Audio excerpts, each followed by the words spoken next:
Tema khutbah pada siang hari ini adalah taubat kepada Allah.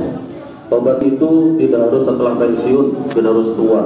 Tetapi kalau orang memang sudah pensiun, sudah tua, kalau bertobat, rajin ibadah, Allah dan Rasulnya sangat senang. Tetapi kalau ada anak muda yang sudah bertobat, yang sudah dekat kepada Allah, rajin beribadah, Allah dan Rasulnya lebih senang. Itu adalah niat baik kita. Mudah-mudahan niat baik kita selalu mendapatkan bimbingan, pertolongan dan hidayah dari Allah Subhanahu wa taala. Kaum muslimin yang dirahmati Allah Subhanahu wa taala, bertaubat kepada Allah dari segala dosa yang pernah kita lakukan, hukumnya adalah wajib. Ini berdasarkan firman Allah dalam Quran surah An-Nur, surah 24 ayat 30. A'udzubillahi minasyaitonir rajim. Bismillahirrahmanirrahim. Wa tubu ilallahi jami'an ayyuhal mu'minuna la'allakum tuflihun. Dan bertobatlah kalian kepada Allah, wahai orang-orang yang beriman, agar kalian beruntung. Dalam surah At-Tahrim juga, di dalam surah 66 ayat 51, ayat 8, a'udzubillahi minasyaitonir rajim. Ya ayyuhalladzina amanu tubu ilallahi taubatan nasuha. Wahai orang-orang yang beriman, bertobatlah kepada Allah dengan taubat yang semurni-murninya atau sesungguh-sungguhnya. Sementara itu Rasulullah SAW juga bersabda mengenai hal ini. Rasulullah SAW bersabda, ayuhan nas tubu ilallahi wastaghfiruh fa inni atubu ilallahi wastaghfiruh kullu yaumin mi'ata marrah. Wahai manusia, bertobatlah kepada Allah dan mohonlah ampunan kepadanya, karena dalam satu hari Rasulullah memohon ampunan sebanyak 100 kali. Hadis riwayat Muslim. Abu Hurairah juga menuturkan bahwa dirinya mendengar Rasulullah SAW bersabda, wallahi inni lastaghfiru wa atubu ilaihi fil yaumi aktsara min 70 marrah. Demi Allah, aku benar-benar memohon ampun kepada Allah dan bertaubat kepadanya lebih dari 70 kali dalam satu hari. Hadis riwayat Al-Bukhari. Bila Rasulullah SAW saja dalam sehari bertaubat dan memohon ampun lebih dari 70 kali, lalu bagaimana dengan kita yang sudah tentu banyak dosa? Yang pasti kita harus beristighfar dan bertaubat kepada Allah beratus-ratus kali. Pasti kita harus beristighfar dan bertaubat kepada Allah beratus kali dalam sehari semalam. Bila kita belum sanggup melakukan taubat dan istighfar sebanyak itu, maka hendaknya kita bertaubat setelah berbuat dosa, baik dosa kecil apalagi dosa yang besar. Hal ini merupakan suatu kewajiban kepada Allah. Allah SWT berfirman, ya ayyuhalladzina amanu tubu ilallahi taubatan nasuha. Wahai orang-orang yang beriman, ini adalah bentuk panggilan Allah kepada kasih sayang Allah kepada kita sebagai orang-orang yang beriman. Bertobatlah kepada Allah dengan taubat yang semurni-murninya. Dan firman Allah dalam surah An-Nur, wa tubu ilallahi jami'an ayyuhal mu'minuna la'allakum tuflihun. Dan bertobatlah kalian kepada Allah, wahai orang-orang yang beriman, agar kalian beruntung. Taubat nasuha, taubat yang sebenar-benarnya adalah pertobatan seseorang yang tidak akan pernah mengulangi dosanya dalam kondisi apapun. Taubat ini dapat diibaratkan seperti susu yang tidak akan pernah kembali ke tempat asalnya. Hakikat taubat nasuha adalah seseorang akan meninggalkan dosa yang pernah diperbuatnya. Dia bertekad untuk tidak mengulanginya dan menyesali apa yang telah diperbuatnya, seraya memohon ampunan kepada Allah setiap kali mengingatnya. Hal ini dilakukan bila ada dosa antara seorang hamba dengan Tuhannya, seperti meninggalkan kewajiban atau melakukan sesuatu yang dilarang oleh Allah. Bila dosanya berkaitan dengan manusia, seperti mencela, menghina, mengumpat, maka sebelum bertobat tentu dia harus meminta maaf. Bila mengambil harta seseorang atau menyakiti tubuhnya, berarti dia harus mengembalikan hartanya dan mempersilahkannya untuk dikisos, kecuali orang yang dizalimi itu memaafkan dan mengampuni, sehingga secara perlahan haknya diambil oleh Allah. Insya Allah bila seperti itu, taubatnya akan diterima oleh Allah Subhanahu wa ta'ala. darah, harta, dan kehormatan kaum muslimin. Haram bagi kita untuk dizolimi. Intinya siapa saja yang pernah melakukan dosa, dia harus bertaubat. Jika dosanya berkaitan dengan sesama manusia, maka terlebih dahulu harus meminta maaf kepada orang yang bersangkutan. Setelah melalui fase taubat, dia harus menyesali apa yang telah dilakukannya dan berjanji tidak akan mengulangi perbuatan tersebut. Rasulullah SAW bersabda, barang siapa yang pernah menzolimi kehormatan saudaranya atau apapun bentuknya, minta maaflah kepadanya pada hari itu. Pada hari itu juga, sebelum dinar maupun dirham tidak lagi berguna. Bila dia memiliki amal soleh, maka amal solehnya itu akan diambil sesuai dengan kezalimannya. Bila dia tidak memiliki amal kebaikan, maka amal keburukannya saudaranya diambil kemudian dibebankan kepadanya. Hadis riwayat Al-Bukhari. Bila amal kebaikannya sudah habis dan keburukannya orang yang dizoliminya telah dibebankan kepadanya, maka mau tidak mau dia akan dimasukkan ke dalam neraka.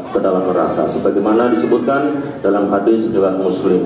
Bila kebaikannya sudah habis sebelum dia dijatuhi hukuman, maka kesalahan mereka diambil lalu dibebankan kepada dirinya, kemudian dia dimasukkan ke dalam neraka. Hadis riwayat Muslim. Hendaklah kita menjaga diri kita agar tidak terjerumus ke dalam perbuatan zalim. Sebaliknya, perbanyaklah kita saling tolong menolong terhadap sesama. Hal ini dijelaskan dalam firman Allah, Quran surah Al-Maidah ayat 2. A'udzubillahi minasyaitonirrajim. Bismillahirrahmanirrahim. Wa ta'awanu 'alal birri wat taqwa wa la ta'awanu 'alal itsmi wal 'udwan wattaqullaha innallaha syadidul 'iqab. Dan tolong-menolonglah kalian dalam mengerjakan kebaikan dan takwa, dan jangan tolong-menolong dalam berbuat dosa dan permusuhan. Bertakwalah kepada Allah, sungguh Allah sangat berat siksanya. Namun saling menolong tentunya tidak akan tercipta tanpa dilandasi rasa saling mencintai. Oleh sebab itu, mari kita tumbuhkan rasa saling menyayangi terhadap sesama. Kita hormati orang yang lebih tua dan hargai dan sayangi orang yang lebih muda dari kita.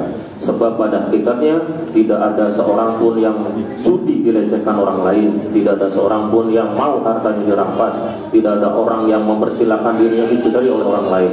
Dan jika tidak ada orang yang mengizinkan harga dirinya diinjak-injak oleh orang lain, karena itu wajar jika Allah secara tegas mengharamkan seorang muslim menggunjing muslim yang lainnya. Pengharaman ini seperti tertuang dalam Quran surah Al-Hujurat surah 49 ayat 12. A'udzubillahi minasyaitonirrajim wa la yaqtab ba'dukum ba'dha. Dan janganlah ada di antara kalian yang menggunjing sebagian yang lain. Pada ayat 11 ini masih dalam surah yang sama, Quran surah Al-Hujurat, Allah juga mengharamkan seorang muslim mengejek muslim yang lainnya. A'udzubillahi minasyaitonirrajim. Ya ayyuhalladzina amanu la yaskhar qaumun min qaumin 'asa ayyakunu khairan minhum wa la nisa'un min nisa'in 'asa ayyakunna khairan minhun wa la talmizu anfusakum wa la tanabazu bil alqab. Wahai orang-orang beriman, janganlah suatu kaum mengolok-olok kaum yang lain, karena boleh jadi mereka yang diperolok-olok lebih baik dari mereka yang mengolok-olok. Dan jangan pula perempuan-perempuan mengolok-olok perempuan yang lain, karena boleh jadi perempuan yang diperolok-olok lebih baik daripada perempuan yang mengolok-olok. Janganlah kalian saling mencela satu sama lain, dan janganlah saling memanggil dengan gelar-gelar yang buruk. Selain itu, Allah juga mengharamkan memakan harta dengan cara yang batil. Karena itu, setiap harta yang digunakan untuk kepentingan yang tidak baik hukumnya adalah haram pula. Di samping itu, Allah juga mengharamkan kita untuk menyakiti sesama muslim, baik dengan memukul, mengejek, mencaci, maupun berbohong. Allah secara tegas telah menyatakan hal ini dalam Quran surah Al-Ahzab ayat 58. A'udzubillahi minasyaitonirrajim. Walladzina yu'duna al-mu'minina wal mu'minati bighairi faqtabuhu faqad ihtamalu buhtana wa isman mubina. Dan orang-orang yang menyakiti orang-orang mukmin laki-laki dan perempuan tanpa ada kesalahan yang mereka perbuat, maka sungguh mereka telah memikul kebohongan dan dosa yang nyata. Hadirin yang dimuliakan Allah Subhanahu wa taala, Selagi masih ada kesempatan, marilah kita bertaubat kepada Allah sebelum ajal menjemput kita. Mudah-mudahan khutbah yang singkat ini bisa bermanfaat dan bisa kita praktekkan, kita aplikasikan dalam sehari kita. Kita beristighfar kepada Allah 70 kali sampai 100 kali. Mudah-mudahan kita selalu diberikan bimbingan, lindungan oleh Allah Ta'ala. Barakallahu wa lakum fil Qur'anil azim wa nafa'ani wa iyyakum bima fihi minal ayati wa dzikril hakim. Aqulu qawli hadza wa astaghfirullaha li wa lakum wa li sa'iril muslimin wal muslimat wal mu'minat fastaghfiru innahu huwal ghafurur rahim.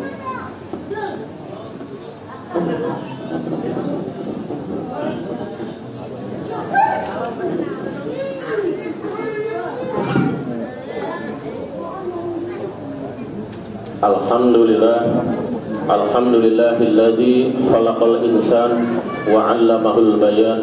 Asyhadu an la ilaha illallah wahdahu la syarika lahu dzul jalali wal ikram wa asyhadu anna sayyidina Muhammadan abduhu wa rasuluhu sayyidul jinni wal anam. Allahumma shalli wa sallim wa barik ala sayyidina Muhammadin fil awalin wal akhirin wa ala alihi wa sahbihi wa tabi'in wa man tabi'ahum bi ihsanin ila yaumiddin. Amma ba'd. Ya ayyuhal ikhwanu rahimakumullah, ittaqul haqqa tuqatih waf'alul khairat wajtanibu 'anil sayyi'at wa'lamu anna Allah ta'ala amarakum bi amrin bada'a fi bi nafsihi wa thanna bi malaikatihi wa ayyaha bil mu'minina min ibadihi. Faqala 'azza min qail innallaha wa malaikatahu yusholluna 'alan nabi ya ayyuhalladzina amanu shallu 'alaihi wa sallimu taslima.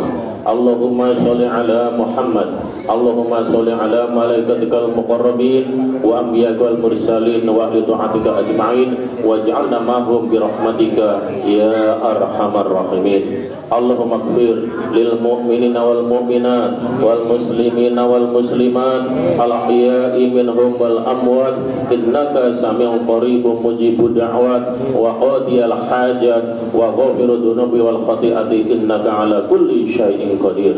Rabbana ighfir lana dhunubana wal ikhwana sabaquna bil iman wa la taj'al fi qulubina ghillan ma'nu rabbana innaka ra'ufur rahim. Rabbana hab lana min azwajina wa dhurriyyatina qurrata a'yun waj'alna lil muttaqina imama waj'alna lil muttaqina imama. Rabbana taqabbal minna innaka antas samiul alim wa tub 'alaina innaka antat rahim. Rabbana atina fid dunya hasanah wa fil akhirati hasanah wa qina azabannar walhamdulillahi rabbil alamin. Ibadallah, innallaha ya'muru bil 'adli wal ihsan wa ita'i dzil qurba wa yanha 'anil fahsya'i wal munkari wal baghi ya'idukum la'allakum tadhakkarun.